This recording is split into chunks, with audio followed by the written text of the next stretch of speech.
ये देखिए गाइस, मंगल ग्रह की धरती, ऐसी धरती है मंगल ग्रह पे।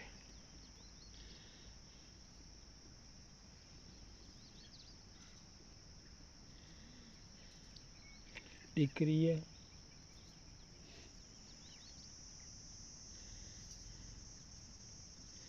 इंसान ने मंगल ग्रह पे कदम रख दिया है। ये देखो डायनासोर के सोर्स, उनकी हड्डियाँ पड़ी हुई है मंगल ग्रह पे।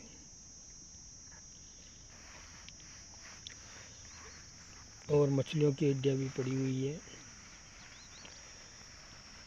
सचमुच में मंगल ग्रह ऐसा दिखता है, मानो न मानो, आपको देखना ही पड़ेगा वीडियो।